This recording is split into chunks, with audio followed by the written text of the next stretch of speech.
નમસ્કાર વિદ્યાર્થી મિત્રો, ફરીથી સીપી એજ્યુકેશન ચેનલમાં હું ચિરાગ સર આપ સૌનું હાર્દિક સ્વાગત કરું છું. દોસ્તો, આપણે ધોરણ 12 સાયન્સ ચેપ્ટર નંબર 4 ગતિમાન વિદ્યુતભારો અને ચુંબકત્વ ચેપ્ટર ચાલી રહ્યું છે.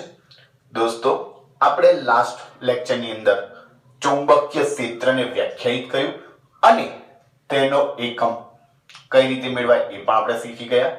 દોસ્તો, ખરું ચેપ્ટર આજથી એટલે કે આ લેક્ચરથી ચાલુ થાય છે, તો આપણે ખાસ ધ્યાન રાખીશું. દોસ્તો, થિયરી એવી છે કે લોરેન્ઝ બળ એટલે શું, સૂત્ર તારવો. લોરેન્ઝ બળ શું છે તેનું આપણે સૂત્ર તારવાનું છે. બહુ સહેલી થિયરી છે અને પરીક્ષાની અંદર દોસ્તો 2 ગુણમાં પૂછાય એવી થિયરી છે. આપણે પૂરતું ધ્યાન રાખીશું, તરત તમને આવડી જશે અહીંયા, તો ધ્યાન રાખજો દોસ્તો. સૌપ્રથમ દોસ્તો, લોરેન્ઝ બળ એટલે શું, તો આપણને ટૂંકમાં 2 ક્ષેત્ર ભણી ગયા દોસ્તો. એક વિદ્યુત ક્ષેત્ર અને અત્યારે આપણે રનિંગમાં કન્ટિન્યુઅસ ભણી રહ્યા છીએ ચુંબકીય ક્ષેત્ર. તો જ્યારે વિદ્યુત ક્ષેત્ર અને ચુંબકીય ક્ષેત્ર એમ 2 વિસ્તાર હોય અને બંને વિસ્તારમાંથી દોસ્તો વિદ્યુતભારિત કણ પસાર થાય. ફરીથી બોલું છું દોસ્તો કે જ્યારે વિદ્યુત ક્ષેત્ર અને ચુંબકીય ક્ષેત્ર એમ 2 ક્ષેત્રો હોય અને બંને ક્ષેત્રમાંથી વિદ્યુતભારિત કણ પસાર થાય ત્યારે જે લાગતું બળ છે એ કુલ બળને આપણે શું કહીએ છીએ? જે લાગતું કુલ બળ છે એને આપણે શું કહીશું દોસ્તો? લોરેન્ઝ બળ કહીશું. તો એકદમ સિમ્પલ વ્યાખ્યા છે કે જ્યારે વિદ્યુત ક્ષેત્ર અને ચુંબકીય ક્ષેત્ર બંને હાજર હોય, જ્યારે વિદ્યુત ક્ષેત્ર અને ચુંબકીય ક્ષેત્ર બંને હાજર હોય અને તે વિસ્તારમાંથી વિદ્યુતભારિત કણ પસાર થાય ત્યારે લાગતા કુલ બળને લોરેન્ઝ બળ કહે છે.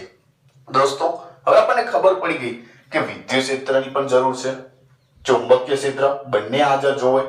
તો વિદ્યુત ક્ષેત્ર માટે આપણે અહીંયાથી સૂત્ર મેં લખ્યું છે કે જ્યારે વિદ્યુત ક્ષેત્ર હોય અને એમાંથી પસાર થતો વિદ્યુતભારિત કણ એટલે કે Q હોય તો એના પર લાગતું બળ કયું? તો આપણે પહેલા ચેપ્ટરની અંદર દોસ્તો ભણી ગયા છે F બરાબર QE. તો મેં એ સૂત્ર લખ્યું છે કે વિદ્યુત ક્ષેત્રમાંથી પસાર થતા Q વિદ્યુતભાર પર લાગતું વિદ્યુત બળ કયું? F બરાબર QE. અહીંયા વિદ્યુત ક્ષેત્ર માટે છે, માટે અહીંયા લખ્યું છે F વિદ્યુત બરાબર F QE. ખાસ ધ્યાન રાખજો દોસ્તો, વિદ્યુત માટે છે માટે મેં અહીંયા લખ્યું છે F વિદ્યુત બરાબર QE. ઓકે દોસ્તો, હવે એ જ રીતે ચુંબકીય ક્ષેત્રમાંથી Q વિદ્યુતભારિત કણ પસાર થાય ત્યારે લાગતું બળ કેટલું? તો દોસ્તો, આપણે લાસ્ટ લેક્ચરની અંદર લાગતું બળ કેટલું હોય એ શીખી ગયા છીએ. જેને કદાચ ખબર ના હોય એ લાસ્ટ વિડિયો જોઈ લેવો એટલે તરત આવડી જાય. તો એમાં લાગતું બળ કયું છે? તો આપણને ખબર છે F Q કૌંસમાં V cross B. F Q કૌંસમાં V ક્રોસ B. ઓકે, ચુંબક માટે છે તો હું ચુંબક લખું છું. ઓકે દોસ્તો, હવે F વિદ્યુત એટલે બળ વિદ્યુત માટે, વિદ્યુત ક્ષેત્ર માટે પણ મળી ગયું, બળ ચુંબકીય ક્ષેત્ર માટે મળી ગયું. વ્યાખ્યા શું કહે છે કે વિદ્યુત ક્ષેત્ર અને ચુંબકીય ક્ષેત્ર બંને હાજર હોય અને તે વિસ્તારમાંથી વિદ્યુતભારિત કણ પસાર થાય ત્યારે લાગતા કુલ બળને, શબ્દ ઓળખજો દોસ્તો, લાગતા કુલ બળને, કુલ કે છે માટે બંનેનો શું કરવો પડશે? સરવાળો કરવો પડશે. તો વિદ્યુતભાર પર લાગતું કુલ બળ F શું થશે? F વિદ્યુત વત્તા F ચુંબક. F વિદ્યુત બરાબર શું? QE અને F ચુંબક બરાબર શું? તો Q કૌંસમાં V ક્રોસ B. મૂકી દેવાય દોસ્તો. બંનેમાંથી આપ જોઈ શકો છો શું કોમન નીકળે છે? Q. અહીંથી બંનેમાંથી Q કોમન નીકળે છે તો હું Q કોમન નીકાળી દઈશ તો અંદર શું વધશે? E plus V cross B. દોસ્તો, આ જે સૂત્ર તાર્યું એને આપણે કહીશું લોરેન્ઝ બળ. ઓકે દોસ્તો, તો એકદમ સહેલી થિયરી છે. તો F લોરેન્ઝ બળનું સૂત્ર કયું મળ્યું? Q કૌંસમાં E plus V cross B. Okay દોસ્તો, એકદમ સહેલી થિયરી છે અને 2 ગુણની અંદર પૂછાવી છે. દોસ્તો, જો તમે અહીંયા વ્યવસ્થિત ધ્યાન રાખ્યું હોય અને જોડે જોડે પૂરેપૂરું લખતા ગયા હોય, સમજ્યા હોય, તો તમારે ઘરે વાંચવાની પણ આ થિયરીની જરૂર ના પડે દોસ્તો. એટલી સહેલી થિયરી કહી શકાય. ઓકે દોસ્તો, બીજી થિયરી દોસ્તો એવું છે કે ચુંબકીય ક્ષેત્રમાં મૂકેલા વિદ્યુત પ્રવાહધારી સુરેખ સળિયા પર ચુંબકીય ક્ષેત્રમાં મૂકેલા વિદ્યુત પ્રવાહધારી સુરેખ સળિયા પર લાગતા બળનું સૂત્ર મેળવો. આપણે કયું સૂત્ર મેળવ્યું હતું? પહેલા તો લોરેન્ઝ બળનું સૂત્ર મેળવ્યું હતું. સુરેખ સળિયા પર લાગતા બળનું સૂત્ર મેળવવું છે. તો દોસ્તો આપ અહીંયા મેં આકૃતિ દોરી છે. પહેલા આપણે આકૃતિ પર ફોકસ કરીશું. અહીંયા મેં આકૃતિ દોરી છે. તો આકૃતિની અંદર કાર્ટેશિયન યામ પદ્ધતિ પ્રમાણે અહીંયા મેં x યામ, અહીંયા y યામ, અહીંયા z યામ બતાવેલું છે. આપ જોઈ શકો છો x યામ, y યામ અને z યામ બતાવેલું છે. તો આપણે લખી શકીએ દોસ્તો કે આકૃતિમાં દર્શાવ્યા અનુસાર a આડછેદ વાળો કેવો દોસ્તો? a આડછેદ વાળો તથા વિદ્યુત પ્રવાહધારી કીધું છે માટે I વિદ્યુત પ્રવાહધારી, કારણ કે પણ લખ્યું છે વિદ્યુત પ્રવાહધારી, તો I વિદ્યુત પ્રવાહધારી આપણે એક સળિયો લીધો છે. જે સળિયાની લંબાઈ કેટલી છે આપ જોઈ શકો છો કે PQ બરાબર L. તો લખાય કે સળિયો PQ બરાબર L. આપણે જે આકૃતિમાં દોસ્તો લીધું છે એ જ લખીએ છીએ. તો ફરીથી બોલું કે આકૃતિમાં દર્શાવ્યા અનુસાર કયા આડછેદ વાળો? તો A આડછેદ વાળો કયો વિદ્યુત પ્રવાહ પસાર થાય? તો I વિદ્યુત પ્રવાહધારી સળિયો કેટલી લંબાઈનો છે? તો PQ બરાબર L લંબાઈનો મૂકેલો છે. ઓકે દોસ્તો, સળિયામાંથી દોસ્તો વિદ્યુત પ્રવાહ પસાર થાય છે. જે કઈ દિશામાં છે? તો ધન y દિશામાં. તો અહીંયા આપણે ધન y દિશામાં I લખી દઉં તો લખાય કે સળિયામાંથી પ્રવાહ ધન y દિશામાં વહે છે. ઓકે દોસ્તો, બીજા નંબરે ચુંબકીય ક્ષેત્ર ક્યાં વહે છે? z દિશા. પણ કેવા? ધન z દિશામાં. તો ચુંબકીય ક્ષેત્ર ધન z દિશામાં વહે છે.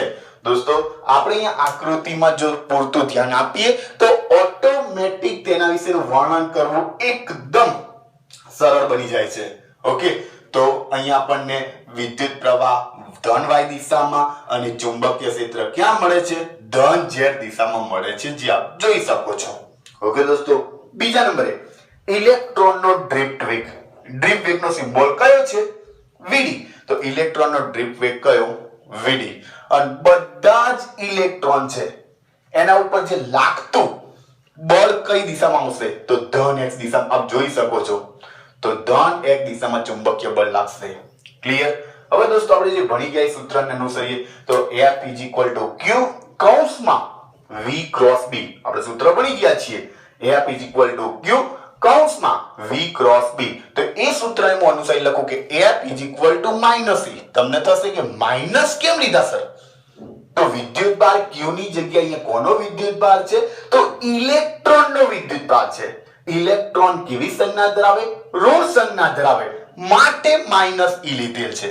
તો F -E કૌંસમાં V ક્રોસ B. V ની જગ્યાએ ડ્રિફ્ટ વેગ Vd છે, માટે Vd ક્રોસ B થશે. તો F -E કૌંસની અંદર Vd ક્રોસ B. ઓકે દોસ્તો, પરંતુ આપણે દોસ્તો સ્મોલ n એટલા એકમ કદ દીઠ ઇલેક્ટ્રોનની સંખ્યા શોધતા હોઈએ. સ્મોલ n એકમ કદ દીઠ ઇલેક્ટ્રોનની સંખ્યા હોય તો આપણે L લંબાઈનો વાહક છે, ખબર છે દોસ્તો? PQ બરાબર L લીધું છે. તો L લંબાઈના વાહકમાં ઇલેક્ટ્રોનની કુલ સંખ્યા કેટલી થાય? તો કેપિટલ N બરાબર સ્મોલ n ગુણ્યા કદ. સ્મોલ n ના સ્મોલ n, કદની જગ્યાએ દોસ્તો Al લખી શકાય. તો શું લખાશે? NaL. ઓકે દોસ્તો, હવે એના પર લાગતું આપણે કુલ બળ શોધી કરીએ તો કુલ બળ કેપિટલ F શું થાય? તો N * F. પણ n ની જગ્યાએ શું લખી શકીશું? NaL. અને સ્મોલ f ની જગ્યાએ -E કૌંસની અંદર Vd ક્રોસ B લખી શકીશું દોસ્તો. ફરીથી બોલું છું, કેપિટલ N ની જગ્યાએ NaL લખીશું અને સ્મોલ f ની જગ્યાએ -E કૌંસમાં Vd ક્રોસ B લખીશું. ઓકે દોસ્તો, આપ જોઈ શકો છો E ને હું બહાર લઈ લઉં છું તો NaE -M L ને અંદર લઈ જઈએ તો LVD ક્રોસ B થઈ જશે દોસ્તો. તો સૂત્ર કેવું મળશે? કેપિટલ F NaE કૌંસની અંદર -LVD ક્રોસ B. ઓકે દોસ્તો, પરંતુ દોસ્તો આપ જોઈ શકો છો કે IL છે એ પ્રવાહની દિશામાં શું છે તો પ્રવાહખંડ સદિશ છે, પ્રવાહખંડ સદિશ છે માટે LVD છે દોસ્તો એની જગ્યાએ VDL લખાય પણ એટલે માઈનસ હશે શું થઈ જશે પ્લસ થઈ જશે. અહીંયા LVD સદિશ તરીકે VD છે એને માઈનસ રિમૂવ કરવા માટે હું L ઉપર સદિશ લઈ લઉં છું, VD ને અદિશ કરી દઉં છું એટલે VDL લખી દઉં છું એટલે માઈનસ શું થશે દોસ્તો નીકળી જશે એટલે VDL લખાય. તો અહીંયા હું મૂકી દઈશ સૂત્રમાં તો શું થશે દોસ્તો ધ્યાનથી જોજો NaE અહીંયા VDL ક્રોસ B તો મેં અહીંયા લખ્યું છે F NEA કૌંસમાં VDL ક્રોસ B. આ VD બાર લઈ લો છો દોસ્તો તો F NEA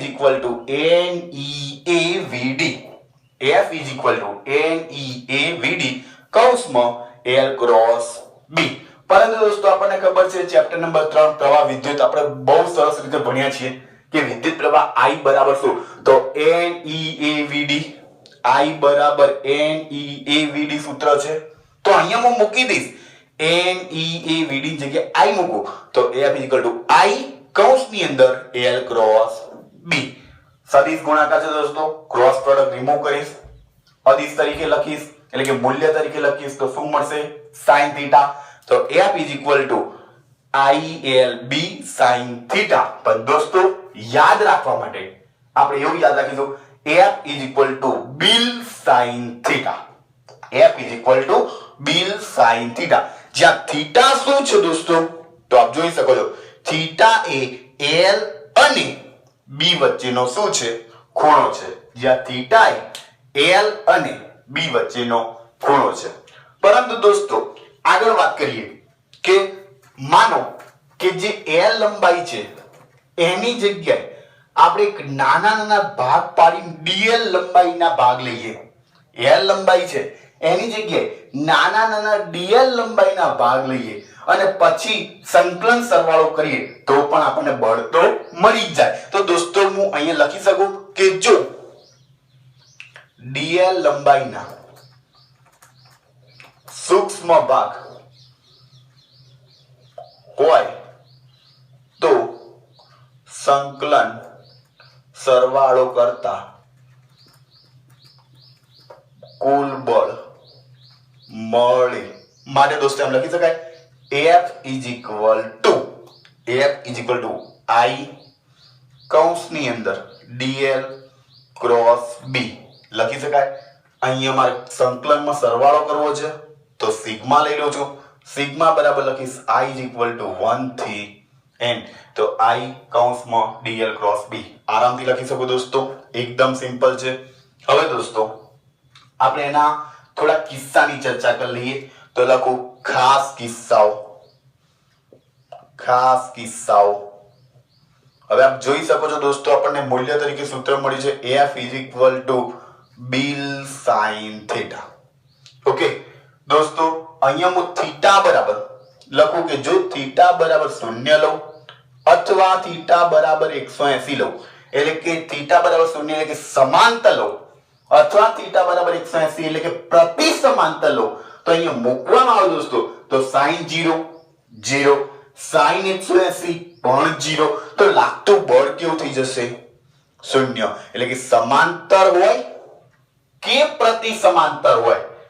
સમાંતર હોય એટલે કે લંબાઈ અને ચુંબકીય ક્ષેત્ર સમાંતર હોય કે પ્રતિ સમાંતર હોય પરંતુ લાગતું બળ કેવું થઈ જશે 0 થઈ જશે. ઓકે હવે દોસ્તો જો θ બરાબર હું 90 લઉં તો F શું થશે Bill sin θ ની જગ્યાએ 90 sin 90 1 તો F શું મળશે સૂત્ર Bill BIL. ઓકે તો આનો મીનિંગ શું થયો દોસ્તો કે જો ખૂણો લંબ હોય એટલે કે 90 હોય પરસ્પર લંબ હોય L અને B પરસ્પર લંબ હોય એટલે કે ખૂણો 90 હોય તો તમને મળતું બળ કેવું મળે મહત્તમ મળે. આ વાક્ય દોસ્તો તમારે અહીંયા લખવું પડે કે જો L અને B પરસ્પર લંબ હોય એટલે કે θ બરાબર 90 હોય તો લાગતું કુલ બળ એટલે કે F કેવું મળે મહત્તમ મળે. ઓકે દોસ્તો બહુ સહેલી થિયરી છે તરત આવડી જાય એવી છે અને પરીક્ષાની અંદર ખૂબ જ મોસ્ટ ઇમ્પોર્ટન્ટ છે. ઓકે દોસ્તો, હવે દોસ્તો આપણે એક્ઝામ્પલ જોવા જઈ રહ્યા છીએ. આવો એક્ઝામ્પલ જોઈએ.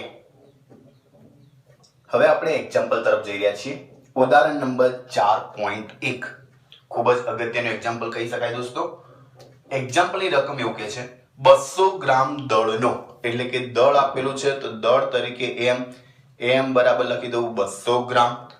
ગ્રામને દોસ્તો હું કિલોગ્રામમાં ફેરવીશ તો 0.2 કિલોગ્રામ થઈ જશે. આપ ખબર છે કે 1 કિલોગ્રામ બરાબર 1000 ગ્રામ, તો 1 ગ્રામ બરાબર 1/1000 કિલોગ્રામ કહી શકાય.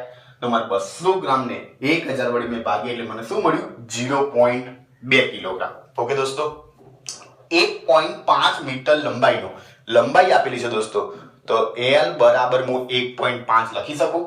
સીધો તાર 2 એમ્પિયર વિદ્યુત પ્રવાહ ધરાવે છે. કેટલો પ્રવાહ ધરાવે? 2 એમ્પિયર. તો I બરાબર 2 એમ્પિયર. તેને સમસ્થિતિજ અને સમાન ચુંબકીય ક્ષેત્ર B ને આકૃતિમાં દર્શાવ્યા અનુસાર હવામાં લટકતો રાખેલ છે. તો ચુંબકીય ક્ષેત્રનું મૂલ્ય કેટલું હશે? હવે દોસ્તો આપ જાણો છો કે અહીંયા ચુંબકીય ક્ષેત્રનું મૂલ્ય B છે.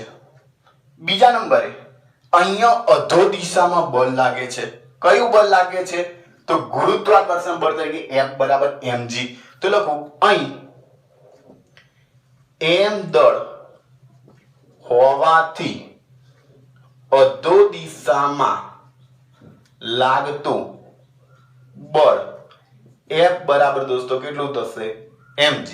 ઓકે, બીજા નંબર દોસ્તો આપણને ખબર છે કે F સૂત્ર તારવી ચૂક્યા છે. સુરેખ સળિયા પર લાગતું બળ F બિલ sin θ. તો લખું પરંતુ F બરાબર લખી શકો બિલ sin θ. અહીંયા ખૂણો θ બરાબર કેવો છે? 19 પરસ્પર લંબ લઈશું તો θ બરાબર 19 મળે તો F બરાબર શું થઈ જશે? બિલ થઈ જશે દોસ્તો. હવે દોસ્તો અહીંયા સમીકરણ 1 આપું છું F બરાબર mg ને, અહીંયા સમીકરણ નંબર 2 આપું છું, 1 ને 2 ને સરખાવું છું તો લખું સમીકરણ 1 and 2 ને સરખાવતા 1 ને 2 ને સરખાઈશું શું થશે? mg બરાબર બિલ. આપણે શોધવાનું શું છે? ચુંબકીય ક્ષેત્ર. ચુંબકીય ક્ષેત્રનો સિમ્બોલ કયો? B. તો B ને કરતા બનાવું શું થશે? mg/il. એમની જગ્યાએ દોસ્તો તમને વેલ્યુ આપેલી છે કેટલી? 0.2. તો લખું 0.2. g ની જગ્યાએ ગુરુત્વ પ્રવેગની વેલ્યુ કેટલી? 9.8. I ની જગ્યાએ કેટલા આપેલા? 1.5. અને L ની જગ્યાએ કેટલા સોરી I ની જગ્યાએ આપેલા છે 2 અને L ની જગ્યાએ કેટલા આપેલા છે? 1.5. આને દોસ્તો આપણે કેલ્ક્યુલેટર ની અંદર ઉકેલશું. આપ પણ આપના કેલ્ક્યુલેટર ની અંદર ઉકેલી શકો છો. અહીંયા હું ઉકેલું છું દોસ્તો 0.2 ગુણ્યા 9.8 ભાગ્યા 2 ભાગ્યા 1.5. તો મને જવાબ મળે છે 0.65. આપ જોઈ શકો છો મને જવાબ કેટલો મળે છે? 0.65. તો લખીશ B = 0.65. એકમ કયો થશે? તો ટેસ્લા. આપણે ભણી ગયા છીએ એકમ કયો થશે? ટેસ્લા. ઓકે દોસ્તો, પરંતુ દોસ્તો દાખલા તરીકે સળિયાના દ્રવ્યમાન હોવાથી લેમ્ડા m/l લખી શકું. લેમ્ડા m/l લખી શકું. તો અહીંયા m ભાગ્યા l ની જગ્યાએ હું મૂકીશ તો સૂત્ર શું થશે? B = λg/I થશે.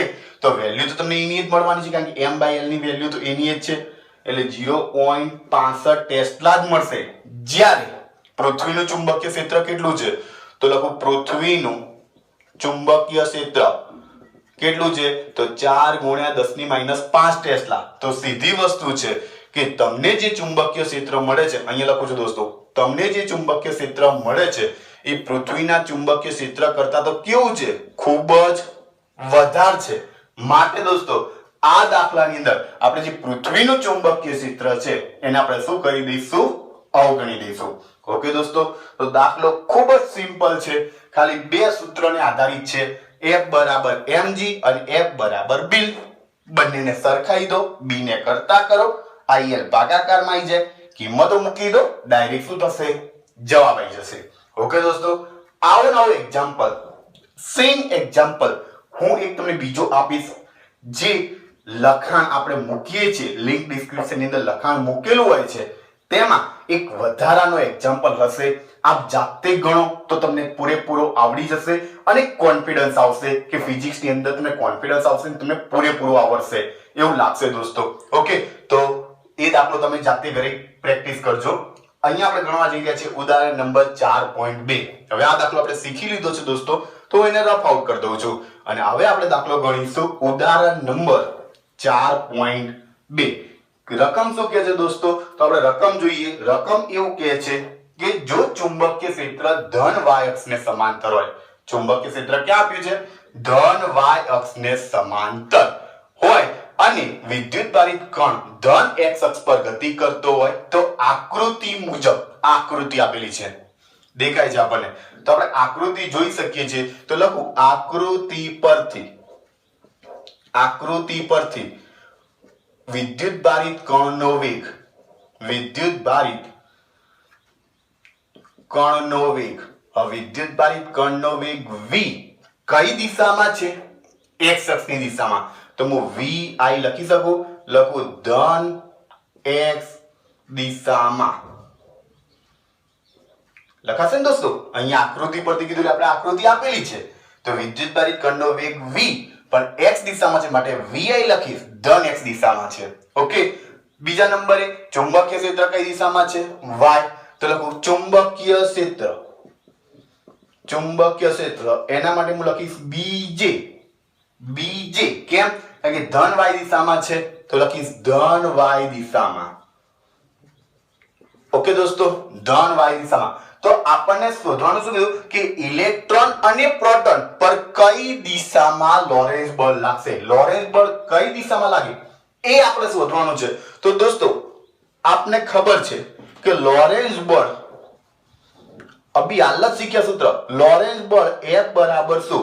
તો QE વત્તા Q કૌંસમાં V ક્રોસ B. આપણે શીખી ગયા, રાઈટ દોસ્તો, કે લોરેન્સ બળ શું હતું કે જ્યારે વિદ્યુત ક્ષેત્ર અને ચુંબકીય ક્ષેત્ર બંને હાજર હોય અને તે વિસ્તારમાંથી વિદ્યુતભારિત કણ પસાર થતો હોય ત્યારે લાગતા કુલ બળને, તો અહીંયા વિદ્યુત બળ લાગ્યું છે F બરાબર QE, અહીંયા ચુંબકીય બળ લાગ્યું છે F બરાબર Q કૌંસમાં V ક્રોસ B. બંનેનો મેં સરવાળો કર્યો છે તો મને કયું બળ મળશે? લોરેન્સ બળ. દોસ્તો પણ આપ જોઈ શકો છો આપણે આ સમગ્ર રકમ જોઈ પણ એની અંદર વિદ્યુત ક્ષેત્ર આપેલું નથી. તો લખું અહીં E બરાબર કેવું થશે? 0. તો E 0 થાય તો Q ગુણ્યા 0 એટલે 0. તો ડાયરેક્ટ આ જ વધશે કે F બરાબર Q કૌંસમાં V ક્રોસ B થઈ જશે દોસ્તો. F બરાબર Q કૌંસમાં V ક્રોસ B. ઓકે દોસ્તો, F ના F બરાબર ના બરાબર Q એમ નહીં, પણ V ની જગ્યાએ દોસ્તો હું VI લખી શકું કારણ કે ધન x દિશામાં હતું, તો લખીશ VI ક્રોસ B ની જગ્યાએ શું લખી શકીશ? BJ લખી શકાય દોસ્તો. ઓકે, તો હવે હું શું કરું છું? F is equal to Q, આ VB લઈ લઉં છું, તો અંદર શું થશે? I cross J. આપને ખબર છે દોસ્તો 11 સાયન્સ ની અંદર આપ ભણેલા છો, સદિશ ગુણાકાર I ક્રોસ J બરાબર શું થાય? K થાય. તો શું થશે? F બરાબર QVB into K થઈ જશે. F બરાબર QVB into K. ઓકે દોસ્તો, હવે આપણે શું કરવા જઈ રહ્યા છીએ દોસ્તો? ખાસ જોજો કે અહીંયા તમને એવું કીધું છે કે ઇલેક્ટ્રોન પર, તો પહેલા નંબરે આપું ઇલેક્ટ્રોન પર.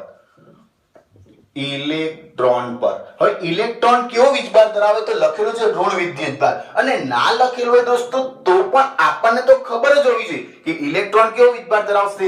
ઋણ વિદ્યુતભાર. તો F is equal to electron માટે Q ની જગ્યાએ લખીશ -E VB into K. આ માઈનસ છે એ સદિશમાં લઈ જજો તો -EVB into -K. હવે -K કયા અક્ષ માટેનો છે? તો z અક્ષ માટે. કે કયા અક્ષ માટે? એટલે કે z દિશા માટે, z અક્ષ માટે છે. તો અહીંયા લાગતો ઇલેક્ટ્રોન માટે લાગતું બળ કઈ દિશામાં થશે? તો પહેલા તો z દિશામાં થશે, તો પાક્કું છે, પરંતુ માઈનસ છે માટે ઋણ z દિશામાં મળશે. તો લખીએ લાગતું બળ ઋણ z દિશામાં હોય. ઓકે, હવે બીજા નંબરે પ્રોટોન માટે લખો તો નંબર 2 પ્રોટોન માટે. તો પ્રોટોન માટે વિદ્યુતભાર કેવો પ્લસ, તો E કૌંસમાં VB ઇન્ટુ K. અહીંયા માઇનસ છે નહીં, પ્લસ છે, તો લાગતું બળ z દિશામાં તો છે જ દોસ્તો, પણ કઈ જગ્યાએ? ધન z દિશામાં. તો લખાય લાગતું બળ, લાગતું લોરેન્સ બળ ધન z દિશામાં મળે અથવા હોય. ઓકે દોસ્તો, તો બંને દાખલા ખૂબ જ અગત્યના કહેવાય, બેઝિક છે, અને આપણે જે સૂત્ર શીખ્યા છે સૂત્ર પરથી જ છે, બીજું કંઈ છે નહીં. ઓકે દોસ્તો, જો દોસ્તો તમને અમારો વિડીયો પસંદ આવ્યો હોય તો લાઈક કરો, શેર કરો અને સબસ્ક્રાઇબ કરવાનું ભૂલશો નહીં. ઓકે દોસ્તો, ધન્યવાદ.